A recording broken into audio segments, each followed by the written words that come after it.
Ako si Sara Duterte. Tatakbo bilang Pangulo ng Pilipinas. Shukran. Good luck!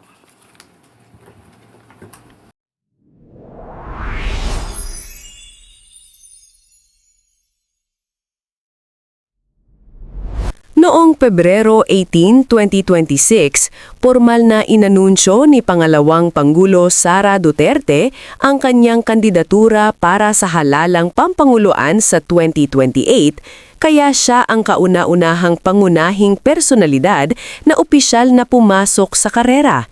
Sa kanyang pahayag, sinabi ni Duterte na ang kanyang desisyon ay bunga ng umano'y hindi kasiyahan ng publiko sa kasalukuyang pamamalakad ng pamahalaan. Ipinangako rin niya na iaalay niya ang kanyang buhay, lakas at kinabukasan para sa kapakanan ng bansa. Ang kanyang anunsyo ay malinaw ding nagpapakita ng mas lumalalim na hidwaan sa pagitan niya at ni Pangulong Ferdinand Marcos Jr. na dati niyang kaalyado noong 2022 sa ilalim ng UNI-Team. Ilang beses nang binatikos ni Duterte ang administrasyon hinggil sa mga issue tulad ng korupsyon at pagtaas ng presyo ng mga bilihin. Assalamualaikum warahmatullahi wabarakatuh. Madayaw, umaayong adlaw, kaninyong tanan. Magandang araw sa inyo lahat.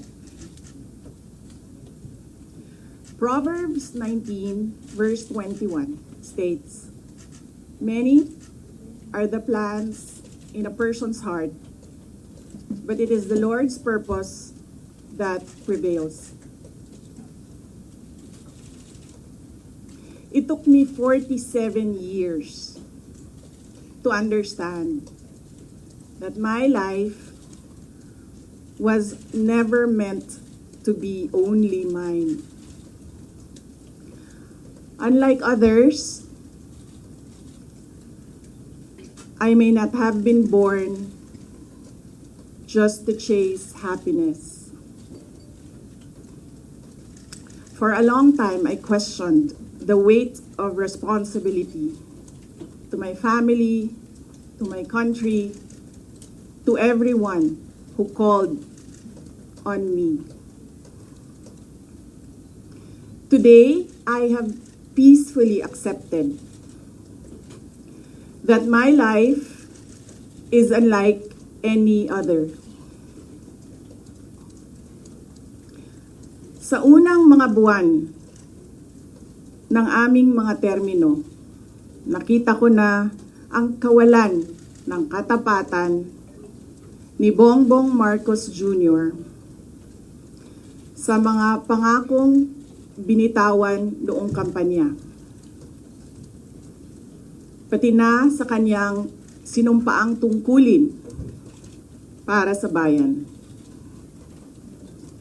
Dahil hindi ko kinaya na maging bahagi ng 2025 national budget na tadtad ng katiwalian,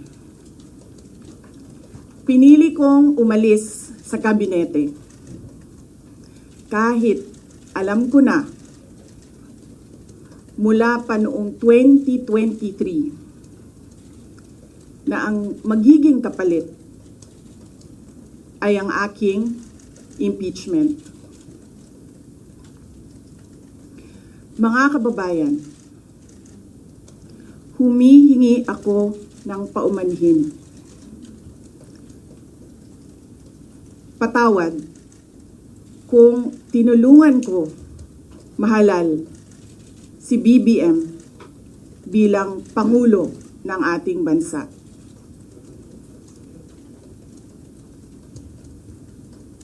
Patawad kung hanggang ngayon ay marami pa ring Pilipino ang nalulunod sa baha ng dahil sa malawakang korupsyon. Patawad kung lantaran ang pang-aabuso ng ating mga institusyon para sa pansariling interes ng mga politiko.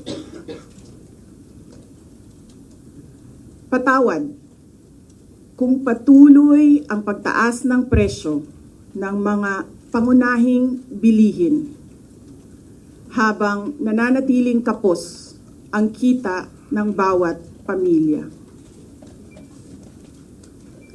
Patawad. Kung wala man lang tayong tunay na seguridad sa pagkain. Patawad kung may nagkakasakit at binabawian bigla ng buhay dahil sa kakulangan ng maayos at epektibong healthcare system. Hindi ako kailanman natakot sa pagsira nila sa pangalan ko. Ngunit, may takot ako para sa ating mga anak. May takot ako para sa susunod na henerasyon.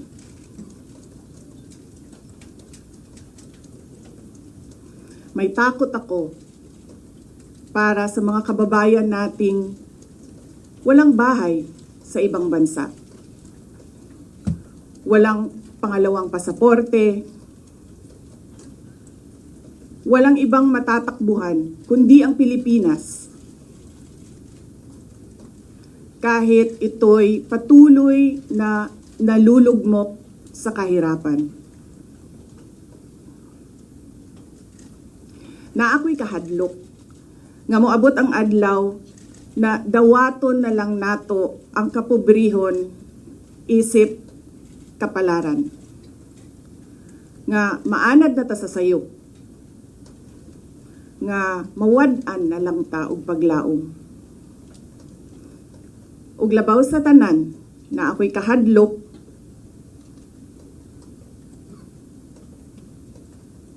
nga moabot ang adlaw nga wala na tay Pilipinas nga ikahatag sa atong mga anak. I cannot kneel before each and every Filipino to beg for forgiveness. Instead, I offer my life, my strength, and my future in the service of our nation. Mga kababayan, ibalik natin ang tapang at malasakit para sa Diyos, sa bayan, at para sa bawat pamilyang Pilipino. Ako si Sara Duterte, tatakbo bilang Pangulo ng Pilipinas. Shukran. Any questions? Nagbigay naman ng opisyal na pahayag si Claire Castro, Press Officer at Undersecretary ng Presidential Communications Office, kasunod ng anunsyo ni Duterte, at hindi ito simpleng pagbati lamang ng good luck, ngunit may kasamang paalala. Ayon kay Castro, narinig na umano ni Pangulong Marcos Jr. ang balita at binati si Duterte ng good luck. Gayunpaman, sinabi rin niya na mas makabubuting ituon ni Duterte ang kanyang pansin sa kanyang tungkulin sa gobyerno sa halip na patuloy na batikusin ang administrasyon. Tinugunan din ni Castro ang mga alegasyon ni Duterte laban sa kasalukuyang pamahalaan. Ayon sa kanya, mas nararapat na sagutin ni Duterte ang mga issue at paratang ng irregularidad at maling paggamit ng pondo na ibinabato laban sa kanya. Iginiit ni Castro na hindi maaapektuhan ng pamamahala ng administrasyon sa kabila ng maagang pagtakbo ni Duterte. Anya, magpapatuloy ang mga prioridad ng gobyerno tulad ng pagpapalago ng ekonomiya at pagtugon sa mga sakuna. Hinikayat din niya ang publiko na maging mapanuri at maingat sa pagpili ng susunod na lider ng bansa. Good luck. Good luck. Good luck. At sabi niya po ay good luck. Yun lamang po. At nadinig niya po ang mga sinabi na pinagsisisihan at humihingi ng patawaran itong sa Vice Presidente. Okay, isa-isahin natin. Mas maganda po yan. Humingi siya ng kapatawaran dahil tinulungan niya sa pangangampanya. Tandaan po natin, ang taong bayan ang naghalal kay Pangulong Marcos Jr. Kung ano man po ang natulong niya, pareho naman po sila nagtulungan dahil ito ay unity team. Kaya wag niya pong solohin ang credit kung nanalo man ang Pangulo. At nakikita ngayon ng Pangulo, at rather ng mga kababayan natin, kung sino ba nagtatrabaho. Isang working president compared sa vice presidente. Pinag-uusapan po ba ang korupsyon, ang katiwalian? Siguro po dapat mauna muna na ihingi niya ng tawad kung ano man ang mga issue ng korupsyon at katiwalian at di umanong paglulustay ng confidential funds ng kanyang dalawang opisina at the time, OVP at ng DepEd. Kung meron pang napipintong impeachment, ito po ay dahil sa kanyang kagagawan mismo. Kung wala naman siyang ginawa na mga maanumalya at labag sa konstitusyon, hindi naman po siguro siya masasampahan ng mga impeachment complaints. Maaari, kanilang opinion, pero dapat tandaan po natin, balikan po natin, dahil sasabi niya para ma-shield siya sa mga impeachment complaints. Hindi po basta-basta ito dapat mahadlangan ng anumang pagreklamo laban sa kanya. Sinabi niya kanina na hiningi niya ng tawad dahil nalulunod tayo sa baha. Pero tandaan po natin, ilan po bang flood control projects merong itinatag? Di umano ang kanyang ama. 13,917 na flood control projects na mukhang hindi naramdaman. Dahil kung meron 13,917 flood control projects, dapat naramdaman natin at medyo humupa ang pagbaha sa Pilipinas. Huwag niya rin pong kalimutan. Ito, akin pong kinuha ng mga report. 2016, meron pong local lane na bagyo na Nina na nagdulot din ng pagbaha. 2017, Orduha. 2018, Ompong. Nagkaroon ng massive landslide sa Benguet. 2019, Tisoy. 2020, Ambo. Lahat po ito ay may pagbaha. Taong 2020, Rolly. Ito po ang strongest landfalling typhoon noong 2020. Nandyan din po ang Ulysses, Odette at Agaton. So, hindi po pwedeng magmalinis na wala nangyaring pagbabaha sa panahon ng kanyang ama. At nandito pa rin po ang ibang report at aking ipapakita. 2021, nagkaroon po na malawakang pagbaha sa Davao City kahit walang bagyo. Ito po ang isa. At ang sumusunod, ito lamang po ang aking na-print at marami pa po if you will research. Duterte's sluggish typhoon Reich recovery spending. Ayan po ang nangyari. Taong 2021. Hindi niya po makakaila ang mga pangyayaring ito.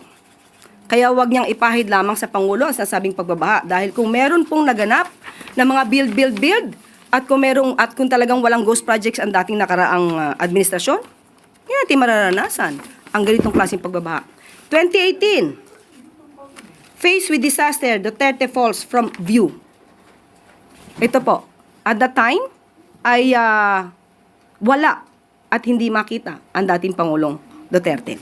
So, ang mga issue pong ito, marami pa po siyang dapat na ihingi ng tawad.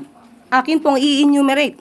At mukhang nakalimutan niya itong ihingi ng tawad. Una po, mas dapat niyang inunang humingi ng tawad sa taumbayan, lalong-lalo na sa mga biktima ng EJK.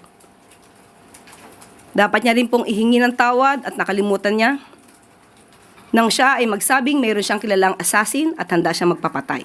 At ang assassin na to ay nag-agree or sumang-ayon sa kanyang plano.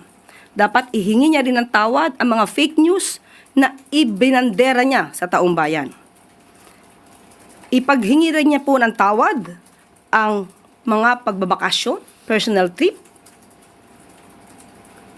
at itong taon na 2025 ay gumastos ng 7 million, if I'm not mistaken, 2025, gumastos ng 7 million for the staff and the security for her personal trips. Dapat po rin niyang ihingi ng tawad nang tinanggap niya ang pagiging sekretary ng DepEd kahit inamin niya na wala siyang kaalam-alam sa pagiging sekretary ng DepEd.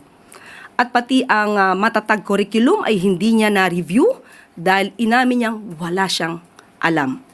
Malaking kasalanan po yan sa taong bayan. At dapat din po niyang ihingi ng tawad ang puro paninira. Instead na siya ay magtrabaho at tumulong sa gobyerno. Matatandaan niyo siguro nung sinabi niyang siya ay may alam di umano na mapababa ang presyo ng bigas. Pero hindi niya gagawin dahil wala siyang balak tulungan ang Pangulo. Iyan po ay isang kasalanan sa bayan na dapat niyang ihingi ng tawad. Ihingi niya na rin po ng tawad yung mga fake na student vouchers na ngayon ay sabi ng DepEd ay umaabot na sa halagang 200 million pesos. Ihingi niya na rin po ng tawad ang mga panis at nabubulok na pagkain na i-deliver sa mga mag-aaral natin.